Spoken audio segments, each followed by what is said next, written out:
What's cracking with you people? Anansi here, and today I want to give my 2 cents on the concerning trend of how do I explain this? The concerning trend where it seems like major companies in the gaming space, and it extends beyond this. It's not just the gaming industry that does it, but with regards to this channel, we're going to focus on the gaming industry and how it's doing this. We're going to focus on the concerning trend of how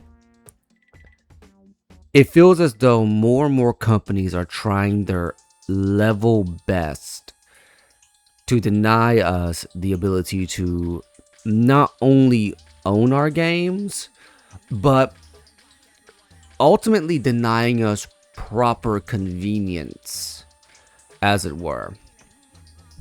So for instance, I'm sure it has not gone beyond people's notice that PlayStation has announced that starting in January of 2028, they will no longer do physical media. This comes on the heels of them removing over 500 movies from their library and refusing to refund people who bought those movies by claiming that you didn't actually buy the movie, you bought a license to stream it. Now, for the most part, this has been a trend that has been happening for a while. As you have a few pretty good examples as it is.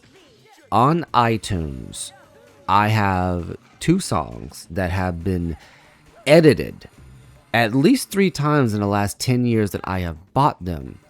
And one song is called Just the Two of Us by Grover Washington Jr., featuring, it's the guy who sings Lovely Day. His name doesn't come to me at the moment. I'll be sure to edit it in post. And Spread My Wings by Troop. When I first bought those songs, the Just the Two of Us played like the version I heard on YouTube so many years ago. Now it's been edited to have an entire solo section added to it, and the Troop song had a rap breakdown in it that has now been completely edited out. Now, I didn't pay much attention to it because the solo section for Just the Two of Us sounded just fine, and the rap breakdown I never really cared for, so having them remove it and fitting more into the official YouTube video that, again, I saw years ago made me a lot happier because it sounded better, it sounded more familiar. It didn't click with me then that I basically lost the original version of the songs that I had purchased. But for the sake of convenience and them updating and fixing it, I didn't pay much attention to it. Now, how does that relate to the gaming industry? Well, what really started this off, I had to look into it a little bit, is what happened with Ubisoft's The Crew. Actually, you know what? I'm gonna go back a little bit further for me. For me, the biggest one was Ninja Gaiden Black on the Xbox 360. At the time, I was in college, and my disk drive on my 360 had finally gone out. I sent it in for repairs, but before I got to that point, because I wanted to play games, I decided I was going to download Ninja Gaiden. Well, I downloaded it onto my hard drive, but for some reason I couldn't play it. It wasn't until I plugged in a Ethernet cable that I was able to play the game. And I was like, well, that's weird. I bought the game. It's on my hard drive. Why can't I play it? Well, I believe a DRM or a back-end authentication dictates whether or not you can actually play the game. My assumption is that it is meant to prevent people from copying the games onto other hard drives or basically downloading one game and sharing it around. Now that's fine as long as it's like for anti-piracy purposes, but if it's on my hard drive, then it should be authenticating some kind of internal code as opposed to a code on the internet. That annoyed the hell out of me, so I eventually bought a physical copy just so I could play the game whenever I felt like it. Now, going back to Ubisoft's The Crew, this was a game that had a... Oh, one more thing. Ninja Gaiden Black was a entirely single-player game. Single-player through and through. It, as far as I know, it did not have a multiplayer component. So, again, having that locked behind a Wi-Fi authentication, or at least behind an internet authentication protocol, just made it inconvenient to own a digital copy of the game. Now, the difference between that and Microsoft's and Ubisoft's The Crew is that with Ninja Gaiden Black, that was a pure digital download. Ubisoft's The Crew had a physical edition of the game. It had a fully fleshed out, a fully playable single-player component where you could drive around the entirety of the United States. And it had an online component that I believe was, classic racing, where you could, classic competitive racing, where you could, buy your own cars, upgrade them, customize them, and race them against other people online. In, I believe, online kind of like crew affiliations. It was a pretty neat idea. Well, instead of shutting down the online component, Ubisoft just shut down the entire game. Because in order to play the offline single-player component, it required an online connection. So now people who bought The Crew, and I had actually planned on buying The Crew one day because I do like racing games. Now, because of what Ubisoft did, people who bought a physical edition of the game, especially if they bought like collector's editions, now have a chunk of plastic and a disc that doesn't work. And when a class action lawsuit was brought against Ubisoft's lawyers in court full-chested said, you never bought the game, you bought a license for the game. Which I believe this was the impetus for Ross Scott, I believe his name is. If I'm getting that wrong, I will 100% correct it. But he is of Freeman's Mind fame. That was the entire impetus for why he decided to launch Stop Killing Games, because this was becoming an increasing trend where if you buy a game and if you like it, there's no guarantee that you own it anymore. Now, companies have back ends built in, specifically designed to completely render a game inaccessible at the flip of a switch. And in my opinion, that's just straight up anti-consumer. Like look at the cost of gaming nowadays, especially with GTA 6 and Mario Kart World and other Nintendo games that are coming out that are $80 now. Think about it. You can pay $80. That's no small amount of money for a game that you don't even own. That means that, let's say, one of my favorite games of all time is Halo. Right? It's one of them. Not the favorite, but it's one of them. And let's say one day I want to go back maybe 20 years from now and play Halo Combat Evolved. If Microsoft decides, we're just going to shut down support for this version of Halo Combat Evolved, then suddenly I got to shell up more money to buy another game, buy another version of the game I already own just to play it, with no guarantee that that version is going to stay up. Now, with Sony, it's especially insidious because Sony started a very bad precedent of remastering or re-releasing games less than a year after they come out. Looking at you, Last of Us. And there was no guarantee, well, not even no guarantee, there was no practical reason for doing so. Now, as a result of, especially with the movie situation, it just makes me ask the question, what's the point of buying games anymore? And a lot of it comes down to gamer habits. I get it. It's convenient to download digital releases, but digital releases aren't even that much cheaper than physical. They're like $10 cheaper. I mean, let's really think about what it takes to manufacture a disc or a physical copy of a game. You have the artwork, you have the casing, you have the disc.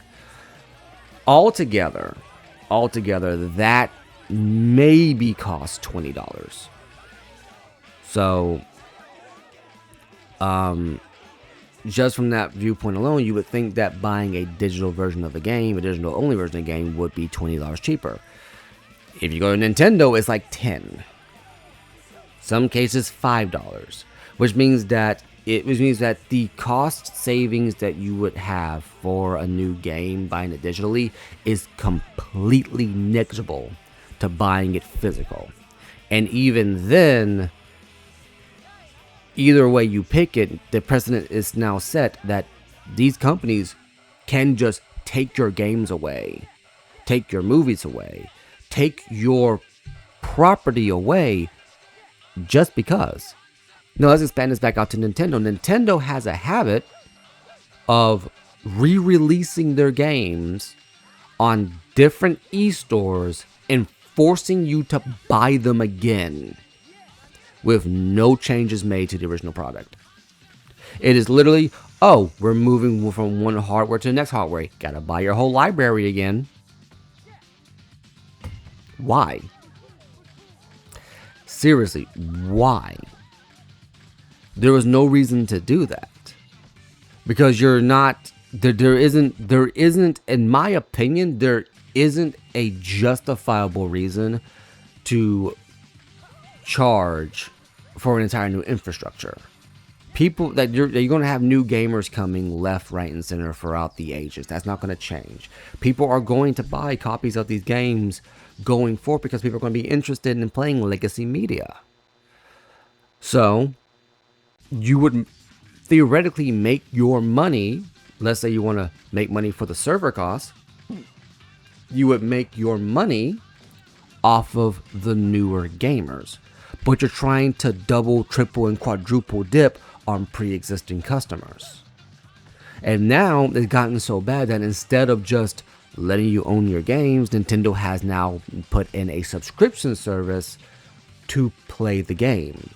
Which means that if I want to sit up here and play Star Fox 64, the original version, not the 3 re-releases they've done in the last 20 years, if I want to play the original version of that game, I have to pay like $20 to play a game for an hour that back when the N64 was still out, I could just pop in and play at any moment because we already spent the $20 to buy it. And yes, back in the day, games were $20 as a one-time purchase.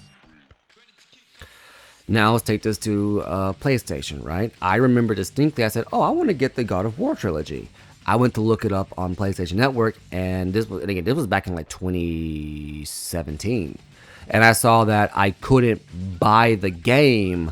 I had to get a PlayStation Network subscription to stream the game to my console. And let's get into the streaming aspect of it. Again, I'm going to use Nintendo as an example here. When I played Star Fox 64, there was a noticeable lag between my input and the action on screen. There was at least a 3-second lag. Because, again, I wasn't playing the game directly from my console. I was playing it from the Nintendo servers, which are notoriously terrible. So again, on top of that, I know that I'm making this a bit of a Nintendo rant here, but hear me out. But on top of that, on top of having to charge me a fee to play a game that's at that point almost 30 years old, right? That fee doesn't even go to maintaining a proper connection to play it properly. I'm playing a laggy version of a game that worked just fine back in 96. You know? 96, 97. That just doesn't make sense to me. As you know, it was 99. I think, yeah, Star Fox 64 came out in 99. That's my bad. But you get the point that I'm making here. This game is not technically complicated by today's standards. But because I have to pay a subscription to stream the game, there is performance issues, there's control issues, there's lagging, there's screen tearing, there's frame stuttering, there's a litany of issues that come with this whole system. And then on top of all of that, I don't even own the game. right? It's one of the reasons why I can understand why something like the MIG switch exists. So that way, you can play a game that you own, and you can play it well. And I want people to really understand this, right? Let's say, using GTA 6, right? Let's say GTA 6 does come out. And so far it's still coming out. I don't think that we're having any delays, especially at this point. I think the backlash would be catastrophic. But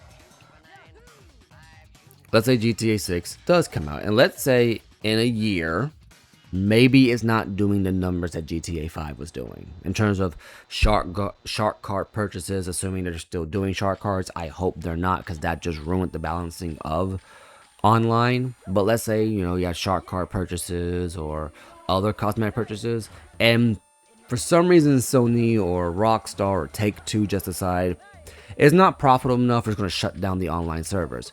Cool, they shut down the online servers, but wait a minute, they shut down the main game too. How would you feel? Especially if GTA 6 is a solid single player experience. Congratulations, that entire single player experience is now gone just because.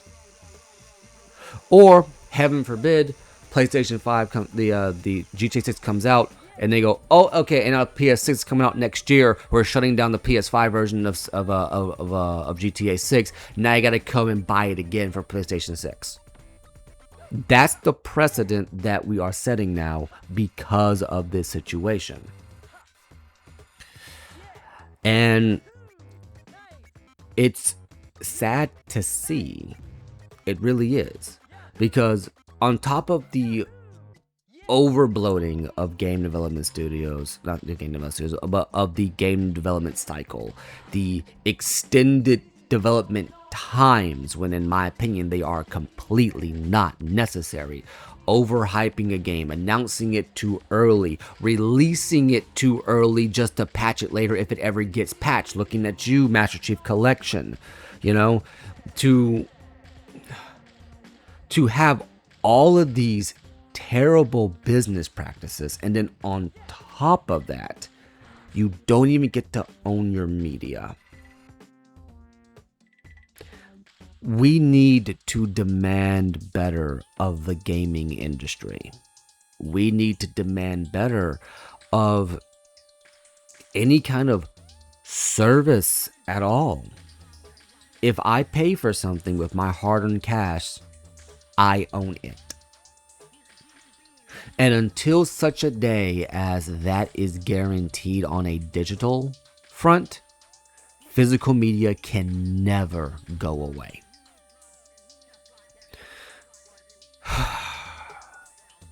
It's just depressing to see, as an old head like myself. Some of y'all will be too young to remember this. Others will be older than me with stories that I don't even know.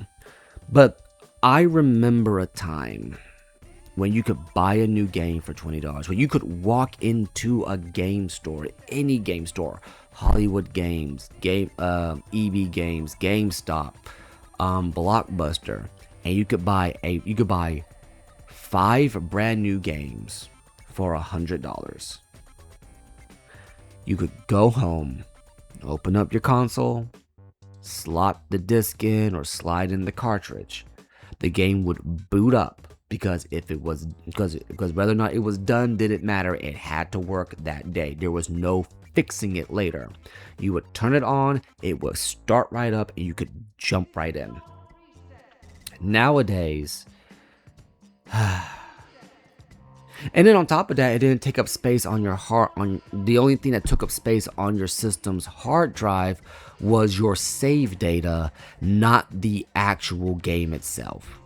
Nowadays, you spend almost $100 on a game to go home, pop it into your system, and then, depending on your internet connection, wait between 15 minutes to half an hour for the game to download onto your disc. And then you maybe get like 20 minutes to play if you don't have anything to do the next day. And then, that's only assuming that there aren't patches, that there aren't issues, looking at you, Assassin's Creed Unity, that make the game utterly unplayable. I don't know what implayable even is. And it's just sad to see. It's just sad to see because I feel like gaming has focused on the exact wrong things for the last 10 years. Maybe I am just too old to be playing games now. I used to think that was a complete nonsensical argument, that anyone could play a game at any point in life for any reason because it's an escape, it's a way to unwind. But now it's more of a hassle to play these games than it's really worth, you know? I don't think we're in the golden age of gaming anymore. I don't think we're on the cusp of another golden age of gaming. I think the golden age of gaming ended in 2012. Genuinely, I do. Sure, we had some good games come out in the years since, and in the last 5 years we had a slew of absolute bangers, but let's really compare that to what was going on in the 90s and 2000s. There was a time where it didn't matter if GTA came out that launch that month, you know? You would still get games like GTA, Halo, Half-Life, Call of Duty, Final Fantasy, Sonic, Mario, Dead or Alive, Ninja Gaiden, Bayonetta, Soul Calibur, Borderlands. There was a time where you could get all those games releasing in a month, and now we have monopolies on release windows. Again, you know, people are like the companies are deliberately avoiding releasing in November because of GTA. And GTA isn't even that good anymore. Personal opinion, I know. But what about GTA is really worth dropping everything and buying a game? I remember back when I worked for Amazon, there was a actual weekend that we had to work, a 3-day. It was a day we had to work. It was Friday, and Red Dead Redemption 2 had come out, and I remember a good friend of mine had literally taken Friday and Saturday off just to play Red Dead Redemption all weekend. Now, I never played Red Dead Redemption, but he was excited for it. Now, I don't know if he ever went back to it afterwards, but the last time I had a game like that made me want to take time off, or made me wish I could take time off, was, well, Final Fantasy VII Remake. And before that, it was Halo. There aren't a lot of games that I'm just like, I need to take time off to play. I play in my later years, in my earlier years, you know, Sonic the Hedgehog, that was the big one for me, and Soul Calibur. But outside of that, there wasn't many games that I really cared to take time off to play when they were first released. Most things I bought were bought after the fact. But now, I just feel like we're at a point now to where the gaming industry is in serious trouble. We have too many people in, what are these things called? Special interest groups. There are too many people in the gaming industry that are more interested in making a profit than making a work of art. There are too many people in the industry that are more interested in trying to milk a IP for everything it's worth than to innovate or let a team, in order to escape the burnout of working on the same property over and over again, let them move somewhere else to do something different. We are in an industry where gaming publishers go out of their way to buy up all of these great studios, force them to work on mediocre projects, or to be support teams for projects that aren't really that worth it. Looking at you, Activision, and what Activision and the Call of Duty franchise, you know. Not a big Call of Duty guy, but too many developers went out of business behind that franchise.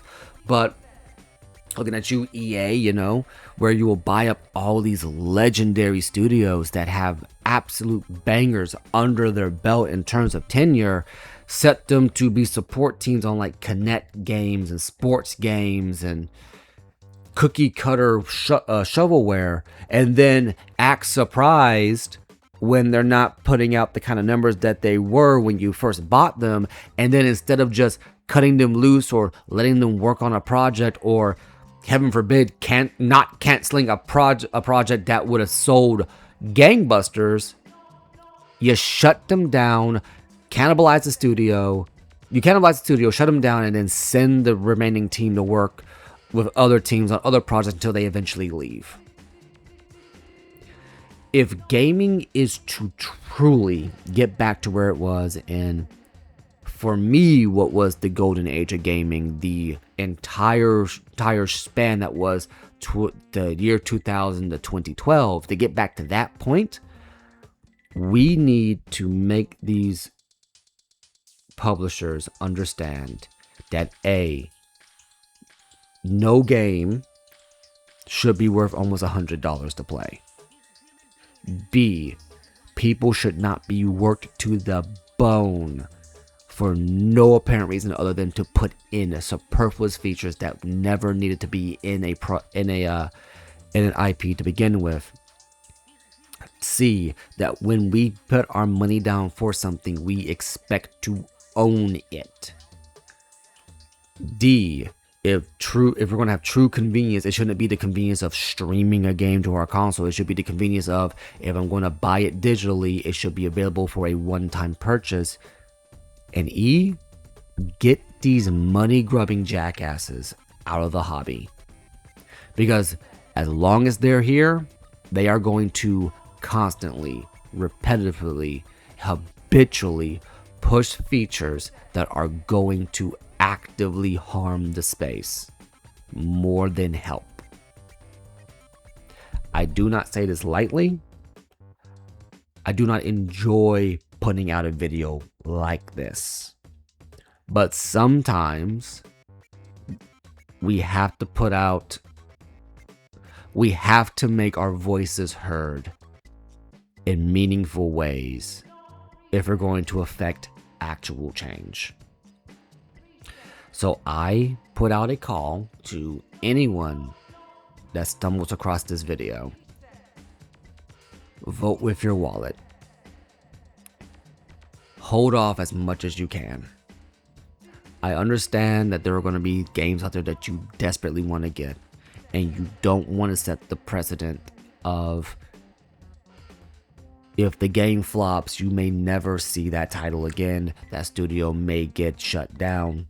Whatever it is, please vote with your wallet. Do not participate in this practice.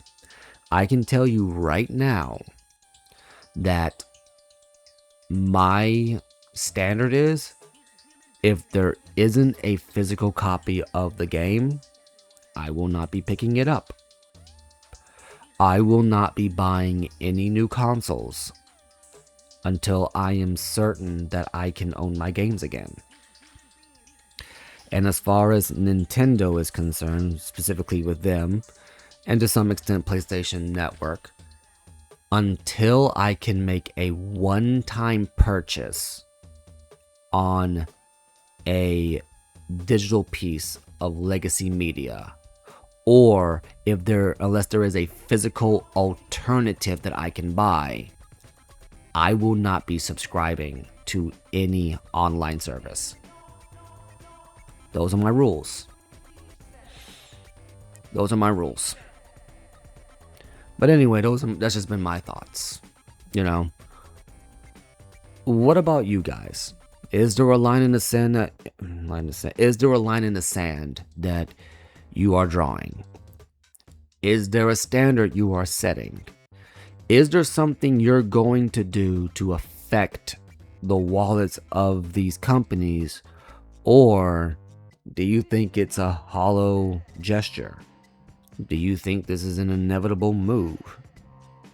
Do you think that I'm just shouting into the void and nothing's really going to change? I really want to know what you think in the comments down below. Anyway, I've been a Nazi. This has been my 2 cents. You can take it, you can leave it, or you can put it in your pocket for later. Deuces.